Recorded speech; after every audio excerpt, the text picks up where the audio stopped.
थोड़ी देर में महामुकाबला करेंगे टीसीएस और इन्फोसिस के बीच में कौन बेहतर स्टॉक होगा। लेकिन देखिए कुछ एक ऐसे स्टॉक्स जिसमें आज के ट्रेड में जोरदार तेजी देखने को मिला। हालांकि इन शेयरों पर चर्चा कम होती है। पैराबोलिक ड्रग्स, रैमको इंडस्ट्रीज, प्रजा engineering, Bhansali engineering, awesome enterprises, ये तमाम ऐसे स्टॉक्स हैं जिसमें अच्छे वॉल्यूम के साथ जोरदार तेजी देखने को मिली। 20% तक की भी तेजी देखने को मिली है। लोकेश, इन 5 स्टॉक्स में से शुरुआत के 5 स्टॉक्स जिसकी मैंने बात की है, इसमें कोई एक शेयर जो आपको लगता हो पसंद हो, खरीदारी कीजिए, मुनाफा देखने को मिल सकता है। इसके पहले वाली लिस्ट में देखिए यहाँ पे अगर रामको इंडस्ट्रीज को देखते हैं, it is close to the circuit level. लेकिन इसके हम मंथली चार्ट्स को स्टडी करते हैं तो it gives a bull run और साफ साफ इंडिकेट करता है this has a potential to go up to the levels of 235। तो any dip will be an opportunity for investors कि वो रामको इंडस्ट्रीज में इन्वेस्ट करते हैं। तो रामको इंडस्ट्रीज में खरीदारी के हालांकि अब लग रहा है कि शायद सर्किट लगने में 10 पैसा और 20 पैसा और बचा होगा। सर्किट लगने में उनको लगता है कि अच्छी मजबूती देखने को मिल सकती है रामको इंडस्ट्रीज में। इसके अलावा आप देखिए कुछ और stocks, Biotronics, HBL power, Godavari power, prime focus और बटरफ्लाई गांधीमती जैसे स्टॉक्स हैं जहां आज के ट्रेड में जोरदार तेजी देखने को मिल रही है और इन शेयरों पर चर्चा थोड़ी कम होती है। इनमें क्या राय होगी आपकी HBL power, Godavari power, prime focus जैसे स्टॉक्स पे? देखिए मनीष जी, अगर HBL पावर के मैं मंथली चार्ट को स्टडी करता हूँ, we see a very good support from the levels of 32 and 35, जो साफ साफ इंडिकेट करता है कि अच्छा बेस फॉर्मेशन हुआ है स्टॉक में and this stock has a huge potential to go up to targets of 48 to 50। तो अगर इसके रिस्क एंड रिवॉर्ड रेशियो को देखते हैं, 35 रुपीज़ का स्टॉप लॉस डाल के 48 से 50 के टारगेट के लिए इसको बाई किया जा सकता है। तो HBL पावर अच्छी मजबूती देखने को मिल सकती है। इसके अलावा रैमको इंडस्ट्री भी उनको पसंद है, 235 रुपये तक का लक्ष्य मान के चल रहे हैं। HBL पावर उनको लगता है 45-47 तक का लक्ष्य देखने को मिल सकता है। आज होजरी स्टॉक्स में देखिए मजबूती देखने को मिली है। Lux industries, Ashapura intimates, TT limited, Maxwell industries जैसे स्टॉक्स हैं आज के ट्रेड में जहां मजबूती देखने को मिली है। होजरी शेयरों पर क्या राय होगी आपकी? देखिए मनीष जी, अगर हम हॉजी शेयर्स की स्पेसिफिक बात करते हैं, लक्स इंडस्ट्रीज एक ऐसा स्टॉक है जहाँ पे राउंडिंग बॉटम फॉर्मेशन तैयार हुआ तो मंथली चार्ट से साफ साफ इंडिकेट करता है कि 680 और 650 के आसपास में बहुत अच्छा बेस फॉर्मेशन दिया है। इसमें इन्वेस्टमेंट की जा सकती है फॉर एन अपसाइड टारगेट और 800 rupees which will in short to medium term and one can keep a stop loss close to 680। तो करने का लक्ष्य में अच्छी मजबूती देखने को मिल सकती है। 680 का स्टॉप लॉस लगाइए और बड़ी तेजी देखने को मिल सकती है। आज के ट्रेड में देखिए तेल गैस शेयरों में एक अच्छी तेजी है। रिलायंस, गेल, पेट्रोनेट, ONGC, ऑयल इंडिया। कल भी जब बाजार में गिरावट थी तो ONGC जैसे स्टॉक जो है बाजार को आउटपरफॉर्म कर रहे थे। आज भी देखिए कहीं ना कहीं बाजार अगर नहीं गिर रहा है, संभला हुआ है, तो कहीं ना कहीं इनकी वजह रिलायंस जैसे स्टॉक्स है। रिलायंस, ONGC, क्या इन हेवी वेट स्टॉक्स में से कोई शेयर आपको पसंद है क्या? देखिए मनीष जी, यहाँ पे 2 स्टॉक्स निकल के आते हैं। पहला है गेल, दूसरा है ONGC। जब पिछले हफ्ते हमने आपके साथ शो किया था, गेल का टारगेट हमने 435, 430 के आसपास निकाला था, बड़ा हैंडसम से अचीव किया है। अब यहाँ पे हम अपने स्टॉप लॉस को ट्रेल करेंगे। One can keep a trailing stop loss close to 418 rupees and one can see a target around 440 on the upside in गेल।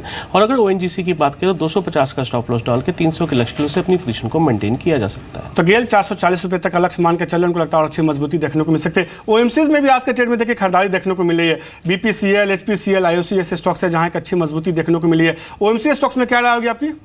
नीचे अगर IOC की बात करें तो this gonna be the best pick for us. We are looking for an upside target of 650 and one can keep a stop loss close to 628 rupees. तो कहने का IOC जैसे स्टॉक्स में थोड़ी और अच्छी मजबूती देखने को मिल सकती है। शिपिंग शेयरों में क्या राय होगी आपकी? Shipping corporation of India, SR shipping, Marketa, share shipping जैसे स्टॉक्स है जहाँ आज के ट्रेड में एक अच्छी मजबूती देखने को मिल रही है।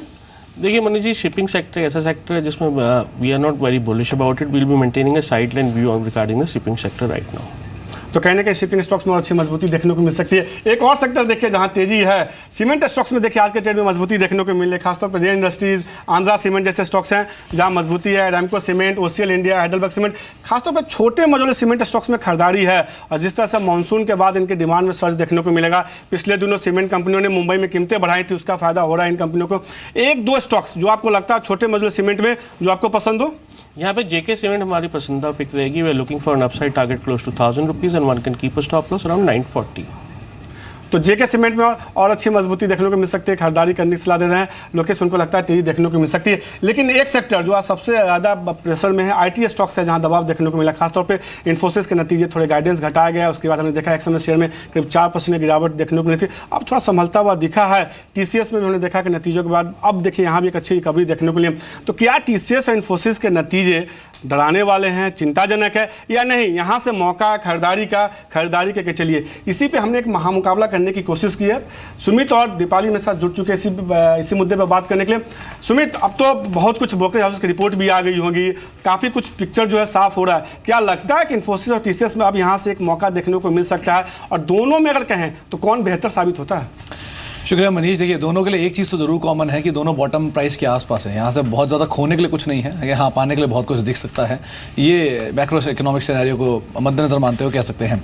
अब अलग अलग पॉइंट्स में आज इन्फोसिस का पलड़ा थोड़ा भारी रहने वाला है, पहले बताता हूँ, क्योंकि टीसीएस के पास एक बड़े बेस के साथ उसे कामकाज करना, और इन्फोसिस उतना बड़ा बेस नहीं है। लेकिन फिर भी डॉलर आय ग्रोथ बहुत ज़्यादा नहीं है, लेकिन फिर भी 14% के आसपास ग्रोथ देखने को मिली है। बिल्कुल, लेकिन यहाँ पर डेफिनेटली एज मिला है इन्फोसिस को, क्योंकि आय, मुनाफा और मार्जिन तीनों ही फ्रंट पर जो नंबर आया है वो प्रोजेक्शन से बेटर आया है। तो इस फ्रंट पर बाजी टीसीएस मारता है। लेकिन एक और एस्पेक्ट है, इन्फोसिस इनफैक्ट यहाँ पर विनर रहता है। और एक और एस्पेक्ट ये है कि जो गाइडेंस है, अब टीसीएस यहाँ पर गाइडेंस देता है तो सीधी तरह से कोई कंपैरिजन नहीं है, लेकिन इंपॉर्टेंट ये है कि गाइडेंस यहाँ पर इन्फोसिस ने जरूर घटाई है, ग्रोथ गाइडेंस। लेकिन सुमित, इन्फोसिस का जो ट्रेंड रहा है वो यही रहा है कि वो थोड़े अलर्ट होकर ही चलते हैं। गाइडेंस अगर घटाकर बेटर परफॉर्म करने में बिलीव करते हैं। हालांकि स्टॉक ने एक रिएक्शन जरूर दिखाया था, लेकिन जो रिकवरी दिखी है उसको डेफिनेटली पॉजिटिव तौर पर लिया जा सकता है। कॉशियस अप्रोच हमेशा से इन्फोसिस की रही है, लेकिन विजन 2020 के लिए अभी भी वो इंटैक्ट है। उनका आज का ये बयान भी था।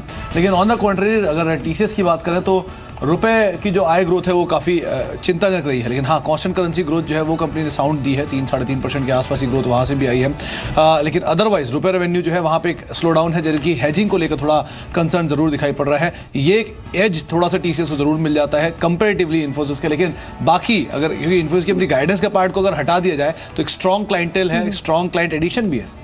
बिल्कुल।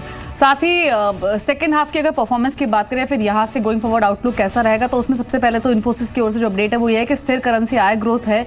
गाइडेंस को भी इन्होंने डिक्रीज किया है, लेकिन जो मैनेजमेंट की कमेंट्री थी वो सेटिस्फैक्ट्री थी। उसमें उन्होंने कहा कि हाँ, क्लाइंट स्पेसिफिक इशूज हैं जिसकी वजह से हमने इस गाइडेंस को ट्रिम किया है। तो कॉशियसनेस उनके अप्रोच में नजर आ रही थी, लेकिन वो पॉजिटिव नजर आए इस बात को लेकर कि एक कॉशियस अप्रोच के साथ हम आगे बढ़ेंगे और जो आउटलुक हम मेंटेन कर रहे हैं उस पर कामकाज करेंगे। तो गाइडेंस जो है उसको जरूर डिक्रीज किया है, लेकिन कमेंट्री जो थी मैनेजमेंट की वो पॉजिटिव थी। ये ऑन द कॉन्ट्ररी टीसीएस के केस में भी पॉजिटिव था कि उन्होंने कहा सेकंड हाफ जो है वो ज़्यादा बेटर रहने वाला है, काफ़ी कॉन्फिडेंट उसको लेकर। लेकिन ये चीज़ से एटलीस्ट ब्रोकरेज हाउस काफ़ी कन्विंस नहीं है।